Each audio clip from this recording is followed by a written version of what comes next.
Victoria has seen an alarming spike in the youth crime rate. Overall crimes committed by 10 to 14-year-olds have risen by 44% compared to last year. Burglaries committed by the same age bracket jumped a staggering 86%. And if that's not enough, a police shortage has seen some stations in Melbourne closing their counters at night to ensure more officers are on the beat. Joining me now is Shadow Minister for Police and Youth Justice in Victoria, Brad Batten. Good morning to you. Well, why have we seen a spike in youth crime now? Yeah, good morning, Shervo. I think one of the things we've got a real issue with here in Victoria is we've got a generation coming through who have genuinely no fear. They used to come into your house and steal your TV when you weren't home. Now they're coming in with knives, machetes. And I think it's education, it's the cutting of programs that would be working with them, and we need to make sure that we get back to putting those crime prevention models in place.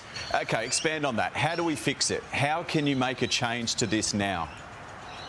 Yeah, we've continuously seen numbers of Victoria Police being cut here in Victoria. We've got 800 vacancies.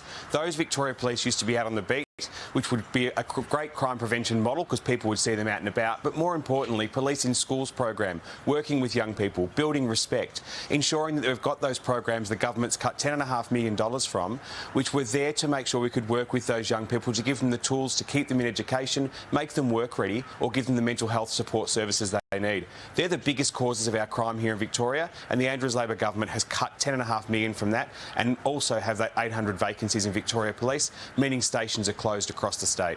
So let me get this straight. If you're a local in some Melbourne neighbourhoods right now, you go to the police station overnight, you knock on the door if you have an emergency, and that door might not be answered.